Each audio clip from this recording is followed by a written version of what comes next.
1,5 века назад на Дальнем Востоке случилась собственная золотая лихорадка. Поменьше, чем в Калифорнии и на Аляске, но по всем правилам. С удачливыми старателями, хитрыми авантюристами, салунами, казино и перестрелками. На берегах реки Желтуги на некоторое время появилась странная анархическая республика, которую местные жители называли Амурской Калифорнией. Русские появились на Амуре еще в 17 веке. Граница между Россией и Китаем установилась не сразу. Были столкновения с местными племенами, были стычки с китайцами. В конце концов, границу провели. Но и для русских, и для китайцев это была далекая периферия, до которой даже добраться сложно, не то что полноценно ей управлять. Даже в конце 19 века этот регион был едва освоен. Получилось что-то вроде Дикого Запада, Дикий Восток. Весной 1883 года некий Эвенк, история не сохранила его имени, а русские звали его Ванькой, хоронил мать. Раскопав яму под могилу, Эвенк увидел, как на дне что-то блеснуло. Оказалось, золотой самородок. Эвенк отправился в ближайшее село Игнашино на северном берегу Амура. В селе его знали, он регулярно туда приносил шкуры на продажу. Но в этот раз добыча у него была поинтересней. В Игнашино охотник отыскал мелкого купца по фамилии Середкин и обещал за вознаграждение показать, где нашел золото. Купец такой шанс упустить не мог. Он послал с Ванькой горного инженера. И все подтвердилось. Берега речки Желтуга, притока Албазихи, который в свою очередь впадает в Амур, оказались потрясающе богаты золотом. Вскоре на Желтугу отправились первые партии старателей. Нюанс состоял в том, что у Желтуги было еще одно название – Мохэ, и текла она по китайской территории. Официальная граница, как сейчас, проходила по Амуру, но это, понятно, никого не остановило. С Амура доносились слухи о неистощимых богатствах Желтуги.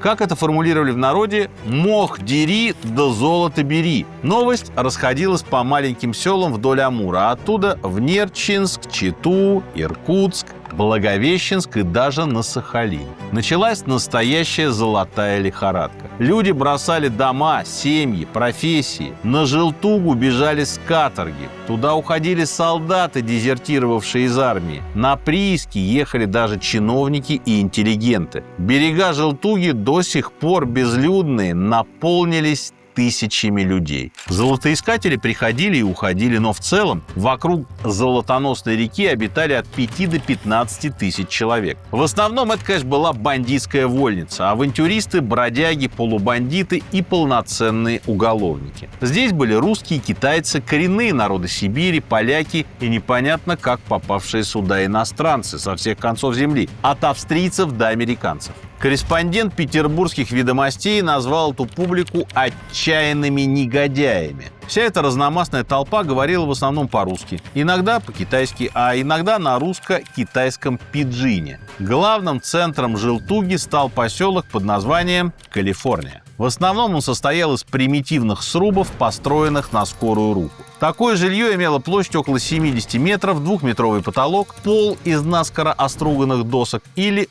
из утоптанной земли. В центре располагался очаг, который топили по-черному. По бокам нары, на которых спали. Тут было не до комфорта. Каждый день на Желтугу прибывало по 100-150 искателей счастья и золота, так называемых хищников. Они приходили поодиночке и маленькими группами. Всем им нужно было что-то есть. Питались в основном рисом, крупой, дичью, рыбой и ягодами. Сквозь всю Калифорнию шла главная улица с понятным названием «Миллионная». В центре городка находилось Орлово поле, место для сходок и главная площадь. Там стояло управление приисками, висел сигнальный колокол, торчала деревянная трибуна для ораторов и висел черно-желтый флаг. С символикой все было так же просто, как и с неймингом. Черный символизировал землю, желтый – золото. За пределами Калифорнии начинались шурфы, простиравшиеся вдоль Желтуги. Каждый шурф принадлежал артели старателей. На пике артелей было до 7 сотен, но многие золотоискатели копали в одиночку. Копали везде. На берегах реки буквально не осталось свободного места. Сначала снимали торф. Сразу за ним начинался золотоносный слой. В нем неглубокие подземные ходы. Участок заканчивали разрабатывать, когда ходы одного старателя со всех сторон смыкались с чужими. Удобнее всего добывать золото было зимой, когда мерзлая земля придавала ходам прочность, а вода не затапливала шурфы. В холодное время года участок работы сначала отогревали с помощью костров. Технология, в общем, достаточно примитивная. Даже лошадей практически не было. Но никаких сложностей и не требовалось. Присказка про мох-дери была недалека от истины. Золота на Желтуге оказалось много, и добыть его оказалось очень легко. Сбывали золото в основном китайцам. У самих старателей денег не было, поэтому в Калифорнии вместо наличных так и расплачивались золотом на вес. Как и во время любой другой золотой лихорадки, в любой другой части мира больше всех зарабатывали на Желтуге не сами старатели, а те, кто обеспечивал им, так сказать, культурно-развлекательную программу. В Калифорнии действовали 18 гостиниц, 22 кабака, 7 бань, а также фотолаборатория, зверинец, 2 оркестра, ювелирные мастерские и даже музыкальный театр. Самым престижным заведением считалось казино «Чита», которое в народе называли «Монте-Карло». Там имелись буфет с баром, музыкальное сопровождение и, разумеется, игорный зал с рулеткой, костями и картами. Владельцы таких заведений богатели с невероятной скоростью. Многие старатели до золотой лихорадки были людьми нищими, не знали золоту настоящей цены и теперь кутили так, как будто завтра никогда не настанет. На них наживались все. В лучшем случае продавая инструменты и еду по ценам в несколько раз выше, чем на материке. А вот чего на Желтуге не существовало, так это публичных домов. Причем связано это было с интересным нюансом. Самоорганизации желтугинцы рассудили, что привести много женщин все равно не получится. Образуется дефицит. Начнется конкуренция. Ну а конкуренция среди подобной публики неизбежно означала бы драки и смертоубийства. Так что было принято тяжелое решение. На всякий случай обойтись без борделей. От греха подальше. Вообще, самоорганизация в этой русско-китайской Калифорнии шла на удивление хорошо. Все началось с жуткого инцидента. Повара одной из артелей забили до смерти молотком из-за его золота. Убийца сам долго не прожил, но это была последняя капля. Калифорнийцы решили навести порядок и для начала избрать президента. Да-да, он так и назывался. И старшин избрать, которые бы главенствовали над участками. При этом каждый желтугинец принес присягу. Ее текст сохранился и примечателен в частности тем, что там очень много ссылок на евангельские заповеди. Цитата. «Артели и собственники вольных промыслов в Амурской Калифорнии клянутся любить ближнего как самого себя, наставить на путь истинный совершающих неугодные Богу дела, президенту и старшинам подчиняться не как властолюбивым начальникам, а как достойнейшим и помнящим Слово Божье». 5 участков приисков избрали по 2 старшин. И так сформировался совет из 8 русских и 2 китайцев. Президентом стал Карл Иванович Фассе. О его происхождении до сих пор идут споры. По основной версии, он происходил из Австро-Венгрии и, вероятно, был этническим словаком. Причем в некоторых вариантах этой истории Фассе приехал на Амур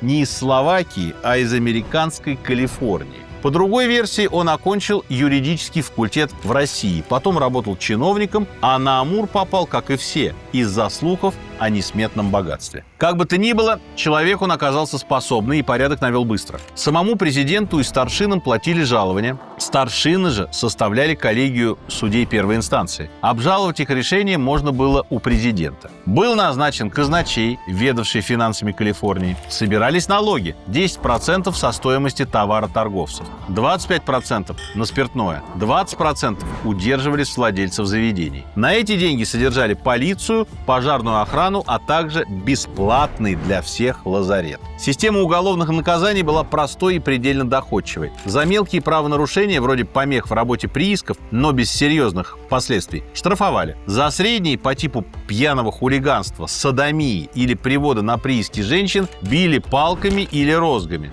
За тяжкие вешали. Правда, розок и палок всегда назначали много, и выживали не все наказанные. Мошенник, запустивший фальшивую телеграмму о скором разгоне Желтугинской республики казаками и под это дело скупивший много золота по дешевке, был приговорен не к виселице, а к порке, но все равно умер. Эта простая, как лопата, правовая система работала более-менее бесперебойно. Общество, сложившееся из маргиналов и авантюристов, проявило удивительное правосознание. Единственное правонарушение, которое победить толком не удалось, это продажа водки непосредственно на приисках. Зимой стоял адский холод, и желающие согреться всегда находились. Дело это было сверхприбыльное. Спиртоносы продавали алкоголь по ценам неприличным даже для Желтуги. Однако эта идиллия не могла продолжаться долго. Амурская Калифорния существовала полностью нелегально, просто благодаря тому, что от начальства, как от русского, так и от китайского, она находилась очень-очень далеко. Но проблемы она создала по обе стороны Амура. Дальний восток России был тогда совсем малолюдным, и уход тысяч здоровых мужиков на прииски сильно сказался на экономике всех территорий от Байкала до Тихого океана. В первую очередь подорожало продовольствие. Спрос повысился из-за того, что масса народу прибыла на Желтугу, а предложение, наоборот, резко упало. Крестьяне бросали поля и шли копать золото. Друзья, здравствуйте. Очень короткий анонс. 30 августа, в последнюю субботу этого лета, мы проводим первый фестиваль нашего журнала «Чтиво». Он так называется «Чтиво Фест». Пройдет в Москве на хлебозаводе. Что там будет? 3 секции. В первой секции я буду брать интервью в прямом эфире у разных интересных людей. Во второй секции будет гастрономическая зона. В третьей секции будет 2 музыкальных сцены. На одной будут молодые исполнители, на другой будут уже такие мэтры нашей эстрады, как сказали бы раньше. Я первых 2 музыкантов уже готов сейчас анонсировать. Это Валерий Сюткин и Найк Борзов. Музыкантов еще будет огромный список, поэтому успевайте купить билет. Хлебзавод не резиновый, туда не влезет больше определенного количества людей, поэтому билеты здесь по ссылке в описании. Попытки выставлять на дорогах блокпосты ничего не давали. Перекрыть подступы к Желтуге на огромных пространствах Дальнего Востока было просто нереально. Ну и, конечно, казаки и чиновники не горели желанием это делать. Золото они любили ничуть не меньше, чем все остальные люди. Но для русских властей это был скорее периферийный эпизод. А вот китайские власти восприняли происходящее очень серьезно. Во-первых, Желтугинская республика возникла именно на их территории. Поначалу китайский губернатор предложил русским самим разогнать Амурскую Калифорнию. Но на русской стороне только плечами пожали. Ваша земля, вы проблему и решайте. Нас все устраивает. Для китайцев это была нетривиальная задача. Китайские административные центры от Желтуги отделяли несколько сот километров тайги. В итоге китайские чиновники подготовили целую операцию. Они провели тщательную разведку маршрутов, тщательную разведку переправ, набрали полк пехоты, конницы и в августе 1885 года поставили калифорнийцам ультиматум. Желтугинцы восприняли его серьезно. Многие сразу вернулись в Россию. Благо, тем, кто поумней, намытого на Желтуге золота хватило бы до конца жизни. Другие остались в окрестных деревнях. Некоторые, авантюрно настроенные, затаились в лесах вокруг Калифорнии. В итоге 6 сентября 1885 года китайский отряд в 700 человек явился на Калифорнию и почти никого там не застал. Избы сожгли, тех старателей, которые по какой-то причине задержались или не захотели уходить, поймали и повесили. Но это были единицы. Как только китайские солдаты скрылись за поворотом дороги, из окрестных лесов вылезли все остальные. Впрочем, долго прииски все равно не просуществовали. В ноябре-декабре на Желтугу выступил новый китайский отряд – 1600 солдат. Стало ясно, что больше здесь ловить нечего. В этот раз пострадало гораздо больше народу. Многие желтугинцы уходили партиями по 50-100 человек и обычно добирались до Большой Земли благополучно. Но маленькие группы и одиночки рисковали стать жертвами бандитов, которых тоже привлекали слухи о золоте. Интересно, что пойманных русских китайцы в этот раз почти не тронули. Только, по выражению очевидцев, вздули бамбуками. А вот своих соотечественников повесили. Так закончилась короткая история Желтуги. Хищники, добывавшие золото нелегально и полулегально, работали на Амуре до 30-х годов 20 века. И окончательно истребить их смогла только советская власть. Но, конечно, их операции по масштабу не шли ни в какое сравнение с республикой желтугинских старателей. Амурская Калифорния осталась в легендах русского Дальнего Востока как анархическое царство свободы, баснословных богатств, воли и удачи.